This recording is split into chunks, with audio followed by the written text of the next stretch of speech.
이제 만물의 마지막 때가 차고 하나님의 왕국이 가까이 왔으니 주 예수님께로 돌이키고 주 예수 그리스도만을 하나님으로 믿으십시오. 사람이 물과 성령으로 거듭나지 아니하면 하나님의 왕국에 들어갈 수 없다고 예수님께서 말씀했습니다. 베드로는 물은 예수 그리스도의 부활하심으로 말미암아 이제 너희를 구원하는 표니 곧 침례라고 했습니다. 또 베드로는 회개하고 주 예수 그리스도의 이름으로 침례를 받으면 죄들의 사면을 받고 성령을 받는다고 하였습니다. 침례는 예수 그리스도와 연합하는 행위이고 죄의 몸을 멸하는 행위이며 그리스도와 함께 죽고 장사 지내고 다시 태어나는 의식입니다. 예수 그리스도 이름으로 받는 침례는 그리스도로 옷을 입는 행위이며 손으로 하지 않는 할례이며 침례로 그리스도와 함께 일어났다고 했습니다. 사도와 제자들은 성부 성자 성령이라는 타이틀이 아닌 아버지 되시고 아들 되시며 성령 되시는 오직 주 예수의 이름으로만 침례를 베풀었습니다. 사도와 제자들은 단 한 번도 머리에 물을 붓거나 뿌려본 적이 없었습니다. 복음을 듣고 믿는 자들은 그 즉시 주 예수 그리스도의 이름으로 침례를 받았습니다. 오순절날 복음을 들었던 디아스포라들도, 제자 빌립에게 복음을 들은 사마리아인들도, 그리고 이디오피아 내시 간디게도, 다마스쿠스에서 주를 만난 바울도, 제자 아나니아에게 백부장 고넬료와 그의 식졸들도, 빌립보 자주세 옷감장사 루디아와 그녀의 가족들도, 빌립보 감옥 간수와 그의 가족들도, 마게도니아 지역 회당의 우두머리 치리자 그리스보와 그의 가족들도, 이미 침례자 요한에게 침례를 받았던 12명의 침례자 요한의 제자들도 복음을 듣고 그 즉시 다시 주 예수 그리스도의 이름으로 침례를 받았습니다. 사도와 제자들은 단 한 번도 6개월 후나 새신자 교육 후에 침례를 베푼 적이 없고 믿는 즉시 예수님의 이름으로 침례를 베풀었습니다. 이제 우리는 잘못된 교리와 전통을 버리고 사도들의 가르침대로 예수님만을 하나님으로 믿고 예수님의 이름으로 죄를 씻는 침례를 받아 성경적인 방법으로 거듭나야 합니다. 또한 거듭난 사람들은 주님이 오시는 그날까지 날마다 성결한 삶을 살아야 합니다. 예수님께서는 제자들에게 온 천하에 복음을 선포하고 믿는 자들에게 침례를 베풀라고 명령하셨습니다. 거듭난 예수님의 제자라면 누구나 복음을 믿는 자들에게 그 즉시 예수님의 이름으로 침례를 베풀어 죄들을 씻어주어야 합니다. 예수님께서 믿고 침례를 받는 자는 구원을 받고 믿지 않는 자는 정죄를 받는다라고 하셨습니다. 제발 교리와 전통보다 성경대로 믿고 순종하십시오. 지금은 우리의 구원이 처음 믿을 때보다 더 가까워졌습니다.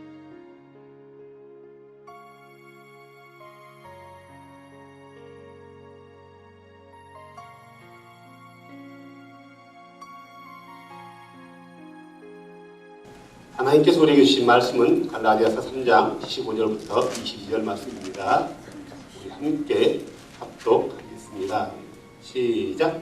형제들아, 내가 사람들의 관례대로 말하노니 그것이 단지 사람의 언약이라 할지라도 일단 확정되면 아무도 치사하거나 그것에 못하느니라. 이제 그 약속은 아브라함과 그의 씨에게 하신 것인데 그분께서 여럿을 가리켜 씨들에게 하지 아니하시고 하나를 가리키시며 내 씨에게 하시나니 이 씨는 그리스도시니라. 내가 이것을 말하노니 하나님께서 그리스도 안에서 이 확정하신 그 언약을 430년 뒤에 생긴 율법이 취소하지 못하며 또 그 약속을 무효로 만들지 못하리라.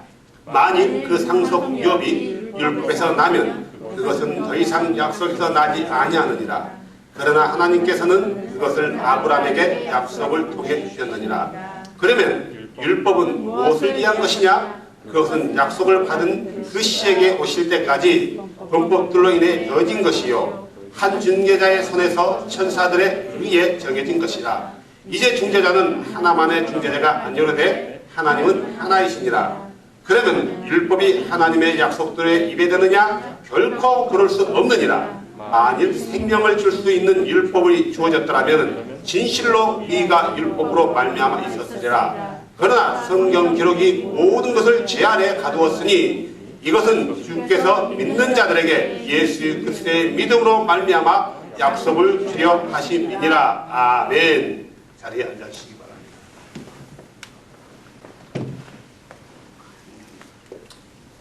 우리가 교회 다니면서 지금까지 많은 시간들을 율법이라는 것에 대해서 많이 들어왔어요. 그래서 목회자들도 율법에 대해서 가르치기도 하고 하지만 정작 우리 삶 가운데서는 율법이 없어요.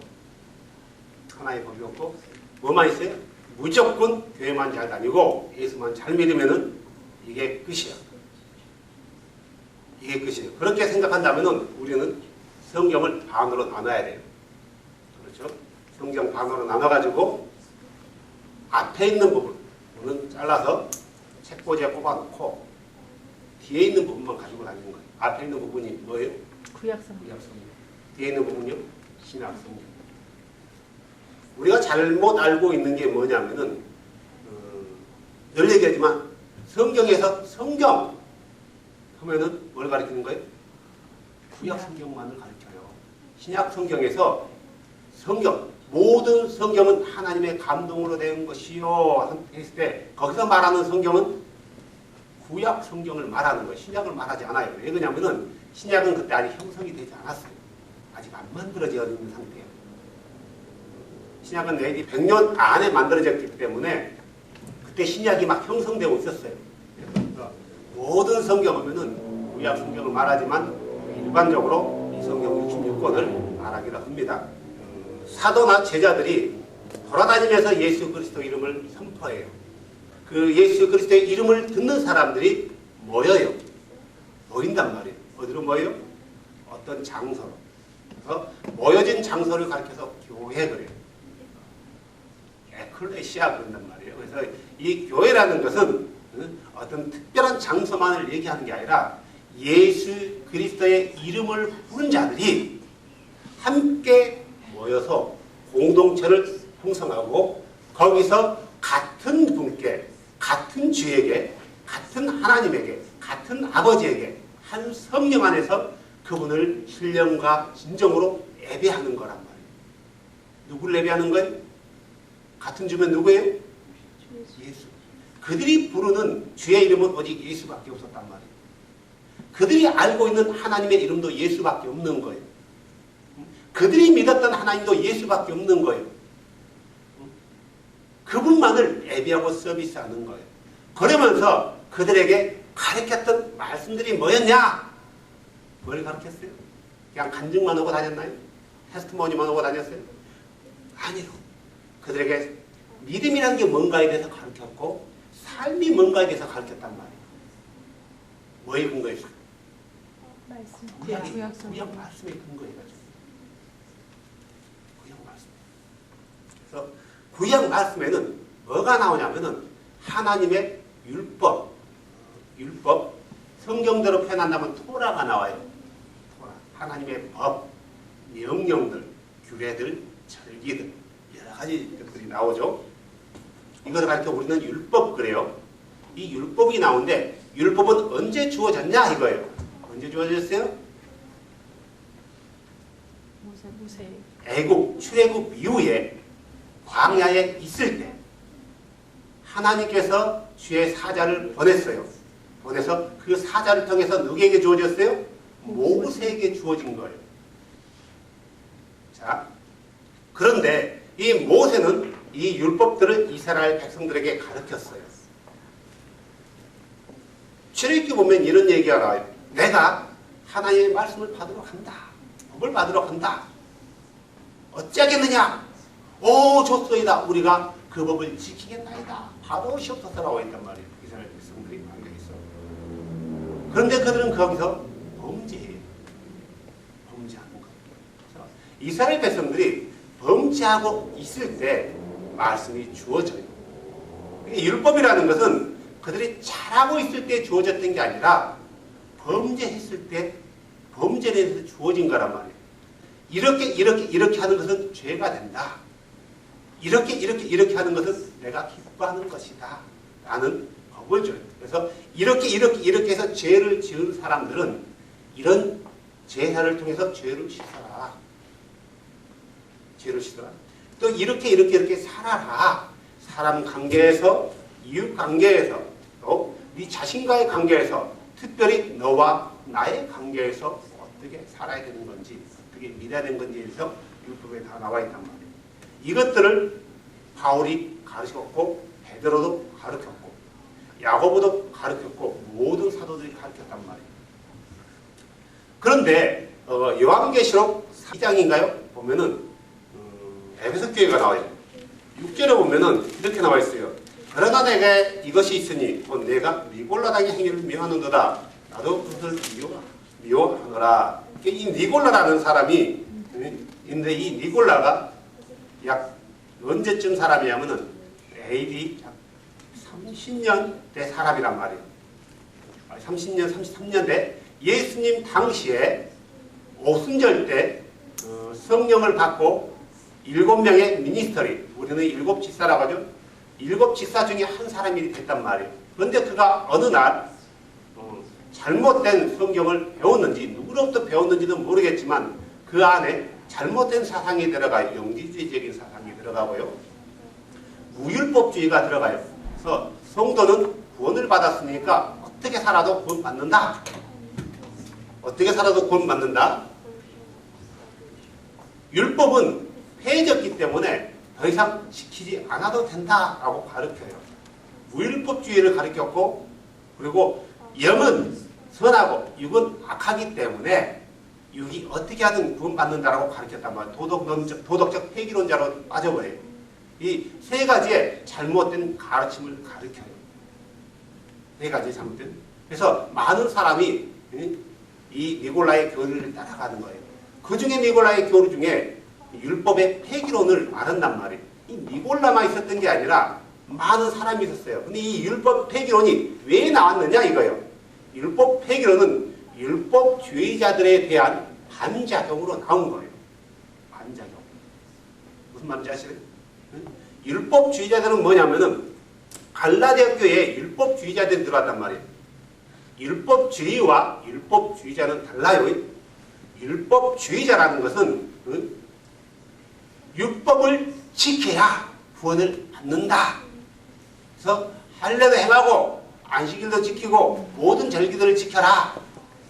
이걸 지키지 않으면 구원받지 못한다 라고 말하는 게 율법주의자고, 율법주의라는 건 뭐냐면은 하나님께서 우리에게 법을 주셨다. 우리가 그분을 사랑함으로 이 법을 지켜나가는 거다. 그래서 이 법의 완성은 사랑이다. 그렇게 본다면은 바울은 율법주의자인가요? 율법주의자인가요? 율법주의인가요? 율법주의자인가요? 율법주의. 율법주의예요. 바울은 한 번도 율법에 폐기됐다, 율법이 없어졌다라고 가르쳐 본 적이 없다라는 거예요. 그는 가르쳤어요. 근데 왜 갈라디아에서 마치 성경을 보면은 율법이 폐해진 것처럼 지키지 않아도 되는 것처럼 애너무하게 기록해놨단 말이에요.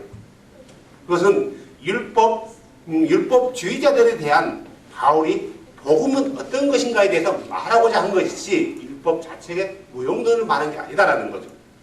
그래서 이 율법은 예수님 모시기 1500년 전 모세를 통해서 주어진 거란 말이에요. 모세를 통해서. 그런데 바울은 오늘 이런 얘기를 하는 거예요. 율법을 하면서 율법이 뭐라고 했냐면은 누구를 통해서 주어졌는지, 자, 우리가 전 시간에도 들었지만 얘기했지만 아브라함을 통해서 주는 모든 사람이 구원을 받기를 원한단 말이에요.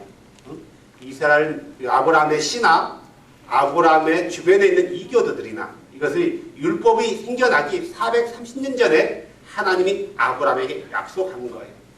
그 이후에 430년 이후에 모세를 통해서 율법을 주어진 거예요. 그런데 문제는 아브라함에게 줬던 그 약속과 율법이 안 맞는 것처럼 보이는 거예요. 율법주의자들은 율법을 지켜야 의로워진다고 가르쳤고, 정말 하나님을 믿는 사람들은 율법을 지켜서 의로워진 게 아니라 하나님을 믿어야 의로워진다라고 했단 말이에요. 하나님을 믿어야 의로워진다라고 가르친 거예요. 근데 마치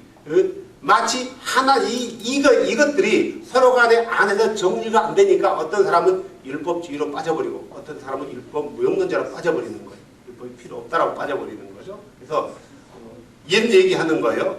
15절에 그러잖아요. 내가 사람의 관례대로 말하더니 인간적으로 말해보자. 사람들 가운데서 사람들 사이에서도 얘기해보자 이거요. 응? 너하고 나하고 약속을 했다, 계약을 했다. 이거 함부로 파기할 수 있냐 이거요. 파기 못한다는 거예요. 일반적인 약속도 약속을 불업권시키려면 참 어려워요. 미안스럽고. 더 나아가서 어떤 중요한 어떤 비즈니스 목적을 가지고 어떤 계약을 했단 말이에요. 여기서는 일반적인 약속을 말한 게 아니라 어떤 중요한 것을 얘기하는 거예요. 비즈니스적인 약속을 한 거예요. 그래서 약속을 계약을 파기하게 되면은 계약금은 물론이고 위약금까지 내야 되는 경우도 있어요. 파기한 사람이 책임을 져야 되는 부분이 있단 말이에요. 그래서 바울이 그런 얘기하는 거예요. 일반적인 사람과의 약속도 계약도 함부로 파기 못한다 이거예요. 그렇기 때문에 아브라함에게 줬던 믿음을 통해서 의로워지는 것은 율법이 그것을 없애지 못한다 이거예요. 다시 말해서 율법을 통해서 의로워지는 게 아니라 율법은 의로워지기 위해서 지키는 게 아니라 의로워진 사람들이 범죄했을 때 그 죄를 어떻게 씻을 것인가, 의로워진 사람들은 어떻게 살 것인가에 대해 관해서 준 거지 어떤 더 의로워지기 위해서 주는 게 아니다라는 거예요. 근데 많은 사람들이 율법을 의로워지기 위해서 지켜야 된다라고 가르쳤단 말이에요. 의로워진다라는 것은 다른 말로 바꿔 말하면 어떤 말과 똑같아요? 그러면 구원받는다라고 같은 말이에요. 아브라함의 믿음을 쫓는 사람은 아브라함과 함께 상속을 받아요. 뭐에 관해서 상속을 받아요? 이 땅에 관해서요? 그분의 나라요. 아브라함의 믿음을 쫓는 사람은 그들이 의로워졌기 때문에 그 나라를 상속요으로 받는단 말이에요. 근데 율법을 지켜서 그 나라를 상속유혹 받는 게 아니란 말이에요. 이미 상속유혹을 받은 사람들에게 율법을 지키라고 준 거란 말이에요. 그래서 율법의 행위로는 그 누구도 의로워질 수 없다. 로마서 3장 28절에 나와 있잖아요. 율법으로서는 누구도 의로워질 수 없는 거예요. 다만 율법은 뭐 하기 위해서요?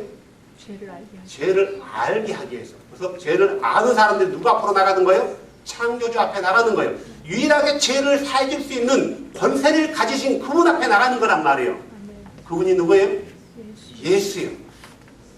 그래서 율법의 목적이 바로 이거란 말이에요. 그런데 많은 사람들이 믿음으로 의로워지는 것에 대해서 혼동을 해서 잘못 가르치는 거예요. 요즘 세대도 마찬가지예요. 믿음으로 단순히 의로워진다는 게 뭔지에 대해서 가르쳐주지를 않고요. 그냥 많은 사람들이 믿음으로 의로워진다. 예수 그리스도를 믿음으로 의로워진다는 말 자체는 그냥 믿으면 되지. 믿음은 구원받지라고 생각하는 거예요. 단순히. 하지만 성경은 뭐라고 하냐면 사람이 믿음으로 마음으로 믿어 의에 이루고 입으로 시인해서 구원을 얻는다 했단 말이에요. 마음으로 믿어 의에 이루고 입으로 시인해서 구원 얻는단 말은 이것은 단순한 말이 아니라 너무너무 어려운 말이에요. 힘든 말이에요. 지금 우리가 살고 있는 이 시대에서는, 이 상황에서는 사람이 마음으로 믿어 의에 이루고 입으로 시인해서 구원을 얻는다! 라고 말하는 것은 너무너무 쉬워요. 그죠? 그러겠죠? 생각을 해보세요.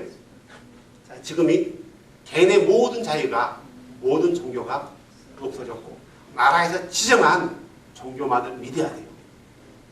근데 그것을 믿지 않으면 온갖 고문과 핍박과 모든 것을 다 뺏어가면서 그 사람을 개종하게 만든단 말이에요. 법이 그렇게 있다고 쳐요.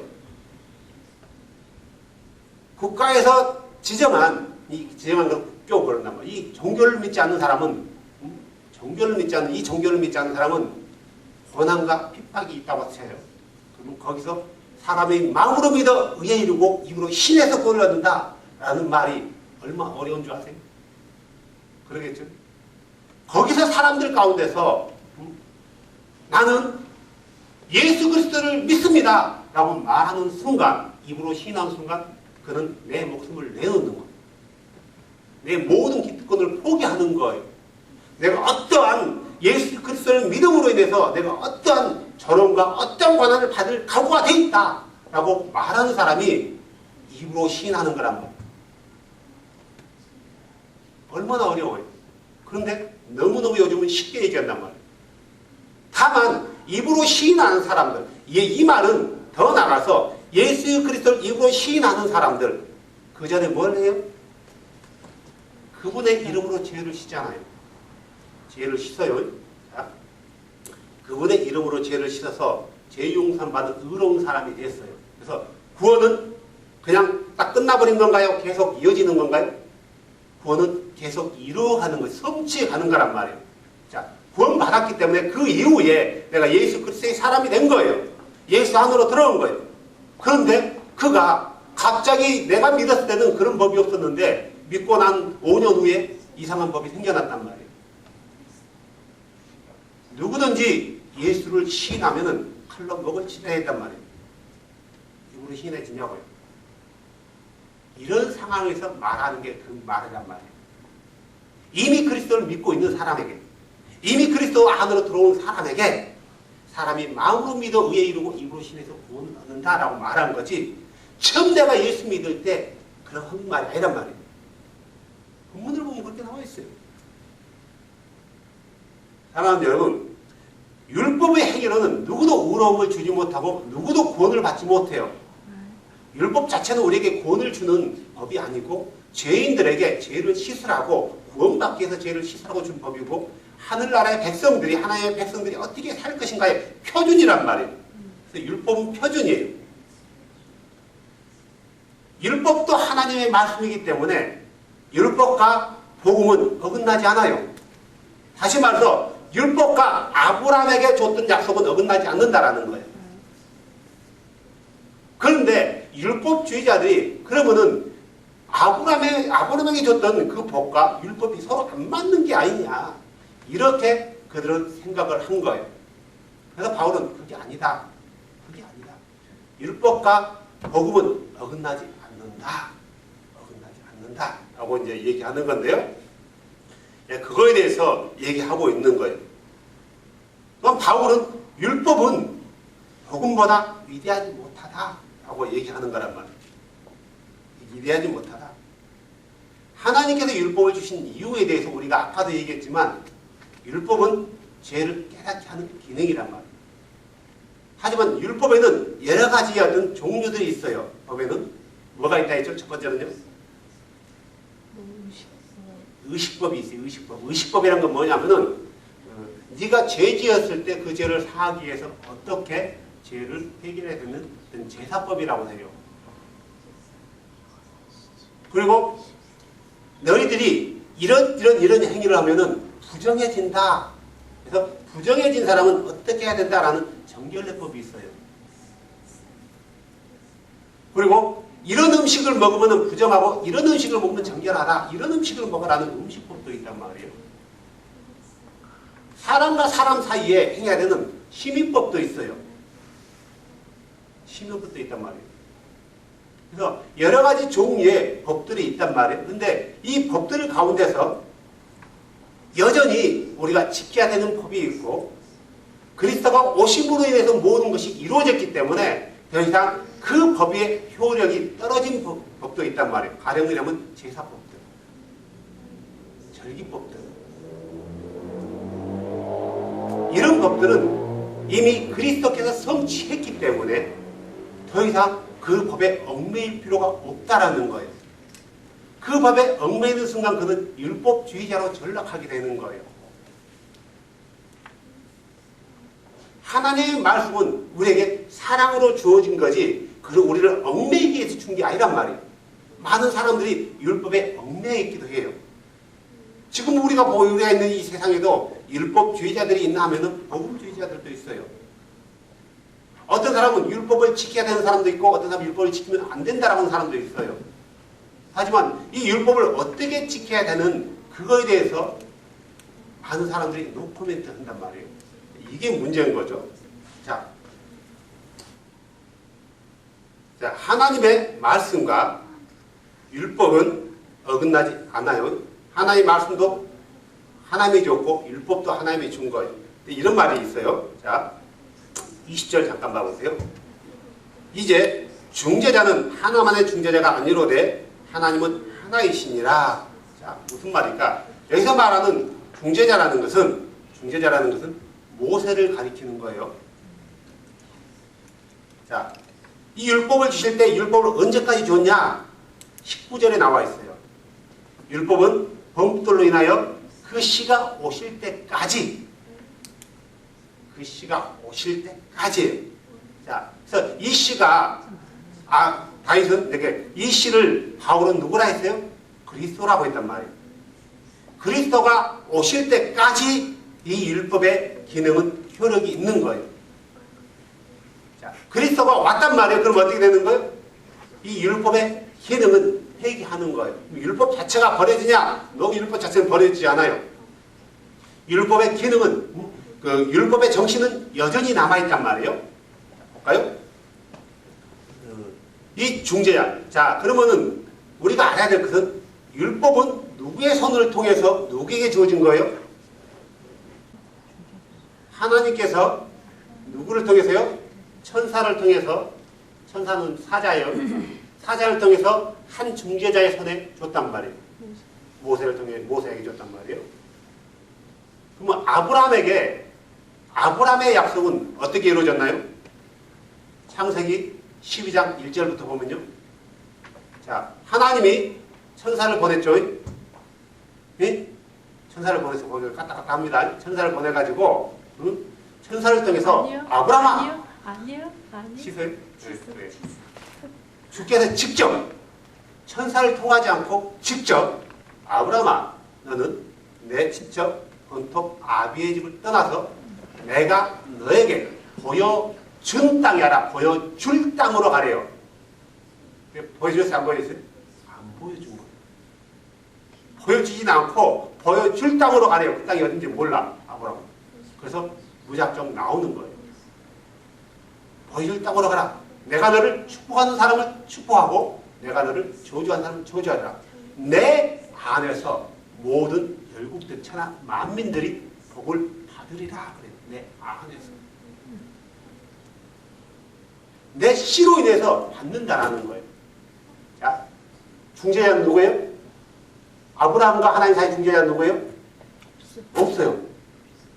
직접 주신 거란 말이에요. 율법은요, 중재자를 통해서 줬어요. 천사를 통해서. 돌려요? 오케이. 율법은 천사를 통해서, 하나님께서 천사를 통해서 중재자의 손을 통해서 줬지만 아브라함의 언약은 그분이 직접 주신 거란 말이에요. 누구에게? 아브라함에게. 그러면은 물론 둘 다 하나님의 말씀이지만 어떤 게 더 위대한 거예요? 아브라함에게 줬던 언약이 더 위대한 거예요. 우리가 상식적으로 생각해 보세요. 한 나라에서 다른 나라에 어떤 서신을 보낼 때 왕이나 대통령이 왕 같으면 사신을 파견하고 대통령 같으면 대사를 파견한단 말이에요. 대사를 통해서 전달되기도 한단 말이에요. 하지만 왕이 직접 가지고 하는 거하고 대사가 가져가는 건 잘 달라요. 그러겠죠? 무게가 다른 거예요. 위험이 다른 거란 말이에요. 하나님께서 직접 아브라함에게 주신 그 법, 그것은 은혜의 법이라고 얘기한단 말이에요. 은혜의 법. 이것은 너무너무 위대하다는 거예요. 그래서 이 법을 율법이 폐기하지 못한다. 또 율법과 이 법은 어긋나지 못한다. 이거예요. 많은 사람들이 율법을 지킴으로만 구원을 얻는다. 그래서 할례도 받고 안식일도 지키고 절기도 지켜라. 그렇지 않으면 너희들이 그리스도 안에 떨어져 나간다. 하고 갈라디아 교인들을 미혹했기 때문에 바울은 그것을 정리하면서 아니다. 율법은 은혜보다 앞서지 않는다. 이거. 율법이 왜 주어졌냐? 너희들이 범죄함으로 주어진 게 아니냐? 율법은 하나님께서 천사의 손을 통해서 한 중재자를 통해서 너에게 주어진 거 아니냐? 중재자는 한 편만을 위한 게 아니고 양쪽 다를 위한 거다. 하지만 하나님은 하나다. 그 그분이 직접 아브라함에게 주신 언약과 그분이 천사를 통해서 주신 그 율법 둘 중에 어떤 게 더 유리하냐 이거예요. 그런데 이스라엘 백성들은 모두가 율법에 목이 메어버린 거예요. 예수님 왔을 때도 그들은 율법 가지고 율법을 주신 자 앞에서 율법 가지고 그분을 뭐 했어요? 정죄하려고 했단 말이에요. 어떻게 안식일인데 당신의 제자들은 음식을 먹습니까? 모세는 율법에서 간음하다 걸린 여자는 간음하다 걸린 사람은 돌로 쳐 죽이라 했는데 여기 현장에서 간음하다 걸린 여자가 있나이다. 이 여자를 어떻게 할까요? 선생이요. 율법에서 가장 큰 계명이 뭡니까? 누구한테 물어보는 거예요? 율법을 주신 자에게 물어보는 거예요. 무슨 말일까? 왜 그들이 율법을 주신 자에게 율법에 대해서 물어봤을까? 그것은 율법을 사랑함으로 지켰던 게 아니라 하나의 의식과 하나의 종교적인 어떤 걸 습관적으로 지켰던 거예요. 의를 이루기 위해서. 그래서 그들의 입장에서 보니까 예수를 보니까 그들 예수는 율법을 지킨 자예요? 안 지킨 자예요? 안 지키는 것처럼 보이는 거예요. 근데 예수님은 율법을 지켰어요? 안 지켰어요? 지켰다고 성경은 나와요. 지켰다고 나온단 말이에요. 율법을 주신 자는 그 율법의 참된 목적을 알기 때문에 어떻게 지키는 것이 그 율법의 참 지킴인지 당연히 알고 있는 거예요. 근데 그들은요 다 바꿔놨어요. 모세가 줬던 그 율법들을 그 내용들을 시대가 흐르면서 시대가 지나면서 조금씩 각색되면서 모든 게 어그러졌단 말이에요. 어그러진 거예요. 그러다 보니까 율법의 참 목적을 알지 못한 채 그들은 율법이라는 어떤 법에 얽매여서 하나님보다도 뭘 더 우선시 여기는 거예요? 율법을 더 우선시 여기는 거예요. 무슨 말이에요? 하나님이 위대한 거예요? 율법이 위대한 거예요? 율법이 위대하지 못해요. 그들은 율법은 지켰지 목숨 걸었지만 하나님을 버렸단 말이에요. 수없이. 율법을 주신 자를 귀히 여기지 못한 거예요. 틈만 나면 다른 신들을 섬겼단 말이에요. 이 신이 바로 우리 하나님이라 했단 말이에요. 그러면서 그들은 율법을 목숨처럼 지킨 거예요. 이런 부분에서 이 잘못된 것들이 시간이 흐르면서 율법이 그 이스라엘 백성들에게 잘못 가르쳐진 거라고. 그래서 이 거짓 선지자들이 나오게 된 거예요. 그냥 나온 게 아니에요. 우리가 이 율법이라는 것을 성경을 통해서 보면서 이 율법을 어떻게 우리가 지켜야 되는지, 어떻게 따라야 되는지, 어떻게 그것을 바라봐야 되는지에 대해서도 우리가 알아야 될 필요가 있는 거예요. 로마서 3장 19절부터 보면 이렇게 나왔어요. 율법은 죄를 깨닫게 하는 거라고. 우리가 율법을 통해서, 법이라는 걸 통해서 죄가 죄라는 걸 알게 돼요. 누차에 한번 자주 얘기하지만 이게 금이에요. 금같이 보여요? 이게 뭐라고요? 금. 그죠? 믿습니까? 아니요. 예, 금이요, 금. 금. 금이 있잖아요. 금이란 말이에요. 이걸 금인데 우리 문영녀님이 그걸 가져갔어요. 그러면 이게 무슨 법에 해당하는 거예요? 아니, 일반적으로. 무슨 법, 무슨 죄라고요? 절도죄. 절도죄예요. 도둑죄가 아니라 절도죄. 절도죄. 자, 왜 그러냐면 절도죄라는 항목이 있어요. 남의 물건을 남의 물건을 가져가거나 임으로 가져가거나 남의 것을 훔쳐갔을 때 해당하는 말이란 말이에요. 근데 이 절도죄라는 게 없어요. 그 항목이 없어. 근데 이걸 딱 가져갔어. 뭐가 돼? 죄 아니에요? 죄가 성립이 안 돼요. 안 돼요. 법으로 이걸 제재할 그게 없는 거예요. 그래서 뭐가 만드냐면 이런 것을 가져가면 죄라고 하자. 라고 하기 위해서 뭘 만들어요? 법을 만드는 거예요. 이 법이라는 것은 죄가 먼저 있어지고 나서 나중에 만들어진 게 법이란 말이에요. 율법도 마찬가지였어요. 죄가 먼저 있었고 후에 법이 만들어진 먼저 율법이 있어지는 게 아니라, 하지만 율법과 은혜, 어떤 게 먼저였어요? 은혜가 먼저란 말이에요. 아브라함에게 줬던 은혜. 자, 하나님이 아브라함을 부를 때 어떻게 불렀어요? 어떤 조건을 가지고 불렀어요? 아무 조건이 없었어요. 그냥 아브라함도 아담의 후손이고 거기에 사는 모든 사람들도 아담의 후손이란 말이에요. 더 엄밀하면 노아의 후손들 맞아요. 그런데 아무런 거 없는 아브라함을 불렀단 말이에요. 조건도 없었어요. 그냥 너 나와. 내가 너에게 보여줄 땅으로 가. 내가 너를 축복할 거야. 이거였어요. 아무런 조건이 없어요. 조건 없이 주어진 게 은혜란 말이에요. 근데 이 은혜를 사람들이 무효화시키는 거예요. 우리가 예수를 믿는 것, 자, 우리가 예수를 믿는 데는 조건이 없어요. 누구나 그분을 믿을 수 있어요. 아무나 예수를 믿으면 된단 말이에요. 어떻게? 그를 유일하신 창조자요. 그분은 우리의 죄를 사하는 유일하신 권능자요. 그분 앞에 나가 그분의 이름으로 죄를 씻으면은 누구든 죄 용서를 받고 의로워진다라는 것. 조건이 없는 거예요. 예수를 믿는 것. 그건 조건이 없는 거예요. 어떤 자격 제한이 없다라는 거예요. 어떤 학력 기준, 당신은 고등학교 이상만 믿어야 된다. 대학교 이상 6개월 돼야만이 침례를 받아야 된다. 이런 규정이 없단 말이에요.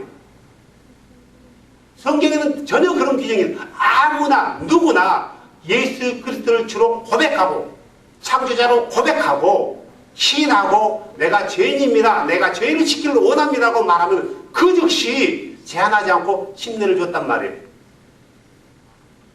근데 율법은 제한해요. 율법은 제한한단 말이에요. 제한법이에요. 제한해요. 이거 하지 마라, 저거 하지 마라, 이렇게 해라, 저거 해라. 우리가 아브라함이 은혜로 구원을 받았던 것처럼 우리도 그리스도를 믿는 믿음으로 은혜로 구원받은 거예요. 그분이 정해놓은 그 은혜로 우리가 죄 용서함을 받았단 말이에요. 자, 로마서 3장 24절 뭐라고 났어요? 한번 읽어보실래요? 그리스도 예수님 안에 있는 구속을 통해 하나님의 은혜로 값없이 의롭게 되었느니라. 하나님의 은혜로 값없이 의롭게 되었느니라. 에베소서 2장 8절 너희가 믿음을 통해 은혜로 구원을 받았나니 그것은 너희 자신에게서 난 것이 아니요 하나님의 선물이니라. 이게 율법이라든가 어떤 걸 지킴으로 해서 그걸로 구원받은 게 아니라 하나님께서 거저 주셨대요. 자, 그러기 때문에 구원받은 사람들이 하나의 말씀 법을 지키는 거지 구원받기 위해서 지키는 것이 아니라는 거예요. 그분으로 인해서 의로워진 사람들이 그분의 법을 지키는 거지 그분 앞에서 의로워지기 위해서 그분의 법을 지키는 게 아니라는 거예요. 바울이 말하고자 한 게 바로 이거란 말이에요. 지금은 많은 사람들이 하나의 법을 무시해요. 안 지켜도 된다. 안 지켜도 된다. 지킬 필요가 없다. 은혜로 구원받았기 때문에 지킬 필요 없다. 니골라라는 사람이 이런 구절 때문에 무율법주의로 빠져버리는 거예요. 이 말씀은 율법을 지키면 안 된다는 말씀이 아니라 은혜로 구원받았다라는 거예요. 그러면 은혜로 구원받은 사람들에게 법을 주어졌다라는 거예요. 이스라엘 백성들이 애굽에서 나오는 게 은혜로 나온 거예요. 그죠? 그들이 부르짖었지만 막상 모세를 보내니까 그들은 애굽에서 나오려고 하지 않았어요. 왜 와가지고 우리를 더 괴롭게 하느냐 그랬단 말이에요. 막상 구원자를 보내주니까 지도자를 보내주니까 왜 와가지고 우리를 더 괴롭게 하느냐. 실은 모세가 왔을 때 바로는 더 힘들게 했거든요. 앞으로 집 주지 말아라. 지푸라기를 주지 말고 그냥 맨 흙으로 벽돌을 긋게 해라. 자기들 알아서 집을 구하게 해라 했단 말이에요. 더 힘들어지는 거예요. 더 힘들어지는 거예요. 그럼에도 불구하고 주는 그들을 애굽 땅에서 건져낸단 말이에요. 은혜로 건져낸 거예요. 은혜로요. 그래서 구원은 은혜로 되는 거지 어떤 행위로 되어지는 게 아니라 이거죠. 구원받은 그들이 범죄한 거예요. 그 의로움에서 떨어져 나가고 있는 거예요. 그래서 그 의로움을 지키기 위해서 뭘 준 거예요? 법을 더해준 거란 말이에요. 법을 더해준 거. 다시 갈라디아서 넘어갑니다. 바울은 24, 21절에 또 얘기하는 거예요. 그러면 율법이 하나님의 약속들에 대해서 위배하느냐? 절대 그렇지 않다. 만일 생명을 줄 수 있는 율법을 주셨더라면 진실로 의가 율법에서 말미암느니라. 율법을 주신 목적이 구원을 위해서 준 게 아니라 구원받은 사람들을 위해서 준 거라는 거죠. 율법을 주신 목적이 의로움을 주기 위해서가 아니라 의로워진 사람에게 줬다라는 거죠. 근데 율법을 잘못 이해하니까 율법과 하나님의 말씀이 입에 대는 것처럼 그들이 언더스탠을 했단 말이에요. 그래서 바울은 얘기하는 거죠. 율법은 결코 생명을 줄 수 없다. 다시 말해서 율법이 생명을 줄 수 없다는 말은 율법은 우리에게 구원을 주지 못한다 라는 말과 동일한 거예요. 우리의 생명은 어디서 오는 거예요? 복음에서 오는 거예요. 복음이라는 게 뭐예요? 나사렛 예수가 누구다고요? 메시아다. 성경에서 예언한 그다. 근데 그가 누구냐 이거예요. 그가 창조주다. 창조주가 육체 안으로 하나님의 어린 양으로 오셨다. 그래서 우리 모든 사람들을 죄를 사하기 위해서 십자가에 죽으셨다. 그래서 그 피로 인해서 구원을 받는다. 그 피로 죄를 사하기를 원하는 사람들은 주의 이름으로 침례를 받으라 이거예요. 아멘. 의로워진 사람들은 법이 있어요 없어요? 있는 거예요. 어떤 법이? 하나님의 법. 하나님의 법. 이 법을 지켜나가라는 거예요. 그래서 가르치는 게 히브리서가 바로 구약의 말씀에 대해서 근거해서 기록한 게 아닌가요? 여기도 마찬가지예요. 갈라디아서도 마찬가지예요. 아브라함 얘기 어디 나오나요? 구약에 나오잖아요. 에베소도 마찬가지예요. 골로새도 마찬가지예요. 로마서도 마찬가지예요. 모든 성경을 구약을 빗대어서 기록한단 말이에요. 구약이 뭔가요? 하나님의 말씀이란 말이에요. 의인은 믿음으로 말미암아 살리라고 말하는 사람이 누구예요? 네? 의인은 믿음으로 말미암아 살리라. 하박국은 구약 사람인가요? 신약 사람인가요? 구약이요. 구약 사람이에요. 그러면은 의인은 믿음으로 말미암아 살리라고 말한 하박국은 율법을 무시하는 말인가요? 율법에서 말한 것을 정확히 알고 있는 건가요? 정확히 알고 있는 거예요. 율법의 의도를 정확히. 율법의 의도를 정확히 알고 있으니까 의인은 믿음으로 말미암아 살리라 했지 하박국이요. 구약 사람, 예수님 오시기 전 사람이란 말이에요. 만약에 그렇지 않았다면 하박국은 절대 그런 말 할 수 없는 거예요. 왜 그런 말을 했을까? 왜 그런 말을 했을까? 이스라엘 백성들은 하나님께서 특별히 구별해놓은 의인들이란 말이에요. 선민이에요. 그들은 창조주를 알아요. 그리고 그분의 법도 알아요. 근데 그들이 그 창조주를 영화롭게 하지 못하고 범죄하는 거예요. 죄를 짓는 거예요. 의로워진 사람은. 율법을 어기는 거예요. 하나님을 신실하게 믿는 사람들은 율법을 어기게 안 어기게? 안 어기는 거예요. 일반 우리 가정에서도 남편이 정말 내 아내를 사랑하면은 그 남편이 다른 여자를 보고 음욕을 품거나 다른 여자를 마음속에 품을 수 있어요? 못하는 거예요. 여자도 마찬가지예요. 정말 내 남편을 사랑하면은 내 마음속에 다른 남자를 둘 수 없는 거예요. 하지만 그 사랑이 좀 식어지고 맹랑해지면은 그 안에 다른 생각들이, 다른 것들이 들어온단 말이에요. 마찬가지로 우리가 하나님, 우리 창조주에 대한 사랑이 식어지면요. 그냥 맹랑해지면은, 무감각해지면은 다른 생각들이 들어오는 거예요. 다른 종교의 교리들이 들어오는 거예요. 다른 것들이 보이기 시작하는 거예요. 그런다 해서 그가 그 신을 안 믿냐? 믿는 거예요. 여전히 그는 내 남편이고 그는 내 와이프란 말이에요. 내 안에 다른 여자가 있고 다른 남자가 있다 할지라도 재밌는 게 있어요. 내가 ESL 영어 공부를 하고 있잖아요. 영어 공부를 하고 있는데 이란 사람이야. 남편은 마틴이고 와이프는 사미아예요. 사미아. 그래서 내가 그 여자한테 물어봤어. 너에게 인생의 찬스가 한 번 더 주어진다면은 너는 여전히 네 남편 마틴을 사랑하고 결혼할래게? 두 말 다 예스 그러더라고요. 그런데 그 여자가 그렇게 했던 여자가 아프가니스탄 남자하고 눈 맞아가지고 썸씽이 일어난 거야. 썸씽이 일어난 거야. 그래서 한 번 더 물어봤어 내가. 네 남편 마틴 잘 있냐? He's great 그러더라고요. 근데 여전히 그는 부부야. 마틴가. 근데 그의 마음에는 누가 있어요? 딴 남자가 있는 거예요. 딴 남자가. 부부야. 이스라엘도 마찬가지였어요. 그들이 율법을 어겼지만 여전히 그들은 하나님의 백성이었단 말이에요. 하나님의 백성이라고 자처하면서 하나님을 사랑하는 것보다도 다른 신들을 더 사랑하고 따라갔단 말이에요. 그 법을 무시했단 말이에요. 그런데 그들이 그 법을 찢어버렸냐? 아니요. 여전히 그들은 그 법을, 토라를 아주 귀한 곳에 모셔놨어요.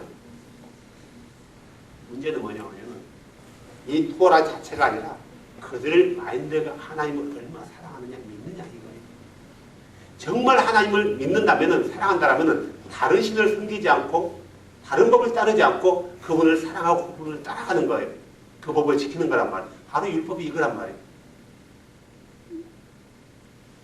우리가 이 말씀의 법을 잃어버렸기 때문에 말씀을 어떻게 해야 되는지도 우리는 생각지도 않고 그냥 교회에 다니는 거예요. 그들도 마찬가지였어요. 사랑하는 여러분, 오늘 하나님께서 율법을 주신 목적을 바울은 의로움을 주기 위해서가 아니라 뭐하게 의로워진 사람들에게 줬다라는 거예요. 의로워진 사람들. 그러면 의로워진 사람들은 그 의를 기하기 위해서 뭐 해야 되는 거예요? 율법을 지켜야 되는 거예요? 하나님을 더 사랑해야 되는 거예요? 하나님을 더 사랑하는 거예요. 하나님을 사랑하는 게 바로 율법을 지키는 거란 말이에요. 내 이웃을 사랑하는 게 율법을 지키는 거예요. 율법의 핵심이 뭐예요? 왜 율법을 줬어요? 하나님이 이스라엘 백성들을 미워했기 때문에 줬나요? 사랑했기 때문에 준 거예요. 사랑했기 때문에 준 거란 말이에요. 그래서 율법을 자세히 보면 사랑에 대해서 나와 있어요. 율법은 사랑에 대해서 나와 있는 거예요. 너희들이 나를 어떻게 사랑해야 되는 거. 죄를 짓지 말아라. 이런 거 하지 말아라. 이거 해라. 이건 내가 좋아하는 거야. 내가 좋아하는 거야. 하고 가르쳤단 말이에요. 그래서 그렇게 하면은, 그렇게 하는 사람들은 그걸 사랑하는 거고, 그렇게 하지 않으면은 그걸 사랑하지 않는 거예요. 사랑하기 때문에 지켜야 될 법, 이게 바로 율법이란 말이에요. 사랑하기 때문에 지켜야 될 법, 율법. 그래서 사랑은 율법의 완성이라고 성경은 얘기한단 말이에요. 사랑하는 여러분, 이 우리가 구원받은 이 은혜는 하나님께서 직접 오셔서 우리에게 주신 거란 말이에요. 누구를 대신 보내서 준 게 아니라 자신이 직접 오셔서 준 은혜란 말이에요. 이게 복음이란 말이에요. 그러면 이 복음이 큰가요? 율법이 큰가요? 복음이 큰 거예요. 그분이 직접 육체로 오셨단 말이에요. 육체로 오셔서 십자가에서 이 법을 준 거예요. 얼마나 위대한 법이에요. 그런데 사람들은 이 복음을 이해하지 못한 채 그냥 율법처럼 그냥 믿는 거예요. 그냥 생각하는 거예요. 그러다 보니까 많은 사람들이 진리를 알지 못한 채 형식적인 삶과 어떤 형식적인 신앙생활과 어떤 종교적인 의식만으로 앉았다 일어섰다 앉았다 일어섰다 한다는 거예요. 교회 안에서요. 이런 것들은 주께서 원하는 게 아니다. 주를 사랑하는 사람이라면 그가 애매하면서 그의 마음이 그렇게 구별되는 거예요. 이건 율법을 지켜야 돼. 이게 아니라 구별되는 거예요. 주를 사랑하는 사람이라면 그분을 높일 때 그의 마음 가운데 두 손이 올라가는 거예요. 주를 사랑하는 사람이라면 그분을 만나는 것을 즐거워하는 거예요. 보세요. 6장 2절에 뭐라고 했어요? 너희가 계속해서 주를 찾는다면 그때는 찾으리라. 그에 나오시면 새벽빛, 이름 늦은 비 같고 그에 나오시면 새벽빛과 같으니라 그런단 말이에요. 늦은 비를 기다리는 것처럼 밤늦도록 아픈 사람이 아침을 기다렸던 것처럼 그렇게 주님을 기다리는 것, 이게 이 사람이 그를 사랑하는 사람이 아닌가요? 그냥 오늘 일요일이구나 교회 가야지 하고 나오는 사람하고 정말 그분을 사랑하기 때문에 나오는 사람은 다르잖아요. 우리가 그분을 사랑하는 것은 그분의 은혜로 인해서 우리가 구원받았기 때문이에요. 그렇지 않습니까? 우리를 구원해 주신 그분을 우리는 사랑하고 그의 법을 지킨단 말이에요. 어떻게 지켜요? 사랑함으로. 내 이웃을 사랑하는 거, 내 하나님을 사랑하는 거, 이게 율법의 전부예요. 이거에 뭔가를 더할 수도 없는 거예요. 우리는 율법의 613가지가 뭔지 몰라요. 알고 있으세요? 율법의 첫째는 계명이 뭐예요? 나 외 다른 신. 나 외에 다른 신을 섬기지 마라. 무슨 말인가요? 나만을 사랑해라 이거예요. 나만을. 그가 누구예요? 예수님. 우리가 늘 입으로 고백하잖아요. 예수만을 사랑했다고 고백하지 않습니까? 나만을 사랑해라. 이게 율법이에요. 첫째 계명이에요. 그 다음에 율법의 두 번째 계명이 뭐예요? 나를 비교가지고 다른 형상을 만들어놓고 이게 나다 라고 하지 말아요. 그 다음에 세 번째 계명이 뭐예요? 망령이에요. 내 이름을 망령되이 일컫지 마라 이거예요. 내 이름을 함부로 부르지 말아요. 이거예요. Jesus. 함부로 부르지 말아요. 죄인들이 그분의 이름은 너무나 귀하기 때문에 그 이름을 부르지 말은 게 아니라 너무나 귀하기 때문에 함부로 그분의 이름이 들으지 말게 하래요. 왕이에요. 그래서 네 번째 계명이 안식일을 지켜. 다섯 번째 계명이 뭐예요? 내 부모를 공경해라. 더 나가서 내 부모를 공경하란 말이 무슨 말이에요? 사랑해라 이 말이에요. 살인하지 마라 이 말이면 무슨 말이에요? 내 이웃을 사랑하라 이거예요. 내 이웃의 물건을 탐내지 마라 이 말이 무슨 말이에요? 내 이웃을 사랑한다면 탐낼 수 있어요? 탐낼 수 없는 거죠. 거짓 증거하지 마라 이거예요. 그걸 사랑한다면은 그걸 위해서 거짓 증거할 수 있어요? 없는 거죠. 그러니까 율법 자체는 사랑을 말하는 거지 사랑의 마음으로 준 거지 어떤 그들을 정죄하고 제 아래 가둬놓으려고 준 게 아니에요. 21절에 그러잖아요. 모든 성경 기록이 모든 걸 제 아래 가두었으니 이건 주께서 믿는 자들에게 예수 그리스도를 믿음으로 말미암아 약속을 주려 함이라. 그들이 스스로 율법 안으로 들어가 버린 거예요. 스스로 율법 안으로 들어간 거예요. 그래서 그 안에 갇혀진 거예요. 이 갇혀진 그들을 누가 꺼낸 거예요? 예수 그리스도께서 꺼낸 거예요. 그래서 예수 그리스도의 이름을 부르는 사람들은 그분의 명령을 지키고 그분을 사랑하는 거예요. 그래서 여러분 안에서 그분의 이름이 존귀 여김을 받는 것, 여러분들의 그 마음이 그분을 사랑함이 그분 앞에 전달되어지는 것, 뭘로 나타내실 거예요? 내가 그분을 사랑하는 걸 뭘로 보일 거냐고. 내가 그분의 법을 지키는 걸 뭘로 보일 거예요? 그건 우리 삶이. 그죠? 우리의 삶이. 내 삶이 그분을 사랑하는 걸 보이지 못한다면은 우리가 예배하는 것도 삶이란 말이에요. 우리는 그분의 예배를 함부로 무시할 수 없어요. 우리가 살아가는 게 예배란 말이에요. 우리의 삶을 함부로 살 수 없는 거예요. 늘 우리는 그분 앞에 서 있는 거예요. 그래서 우리는 뭐의 심판을 받는 거예요? 의의 심판을 받는 거예요. 만약에 우리가 그분 앞에 서지 못한다면 우리는 율법의 심판을 저주를 받아 그분에게 끊어져 버리는 거예요. 사랑하는 여러분, 우리는 지금 하나님의 은혜의 법 안에 들어와 있어요. 은혜의 법은 율법을 무시하지 않아요. 무시하지 않는단 말이에요. 은혜의 법 안으로 들어오는 사람은 그분의 말씀을 사랑하며 지키는 거예요. 그분이 하지 마라 하는 건 안 하는 거예요. 그분이 하라 하는 거 하는 거예요. 왜요? 구원받기 위해서요? No. 그분을 사랑하니까 지키는 법이란 말이에요. 그래서 우리가 오늘로 갈라디아서 3장 15절에서 22절 말씀까지는 바울이 아브라함의 은혜와 율법을 견주어 가면서 왜 율법이 위대한지, 왜 복음이 위대한지, 은혜가 위대한지, 복음이 위대한지, 그리고 율법과 복음은 서로 반대되지 않는다. 근데 너희들이 잘못 이해해서 그렇게 하는 거다. 라는 거에 대해서 얘기해 주는 거예요. 결단코 율법이 폐해졌다, 지킬 필요 없다라고 말하는 게 아니라는 거죠. 얼마나 복음이 위대한지 직접 그분이 육체로 입고 오셔서 우리의 중재자가 되어주셨다 이거예요. 율법의 중재자는 모세이지만 은혜의 중재자는 예수 그리스도예요. 예수 그리스도. 그분이 직접 우리에게 주신 거란 말이에요. 다른 누구를 통해서 준 게 아니고, 베드로를 통해서 구원을 준 게 아니고, 마리아를 통해서 구원 주신 것도 아니고, 그분이 직접 우리에게 오셔서 은혜의 언약을 주신 거예요. 누구든지 내 이름을 부른 자는 구원을 얻으리라. 내 이름을 부르는 자는 구원을 받으리라. 여러분 안에 예수 그리스도가 살아계신다는 것, 그분의 영이 있다는 것 잊지 마시기 바랍니다. 은혜로 구원받은 사람이기 때문에 늘 주의 말씀에서 서 있고요. 그분이 바라봤을 때 책망받을 것 없는, 흠잡을 것 없는 그런 보석들이 되시길 주의 이름으로 축복합니다. 아멘. 아멘.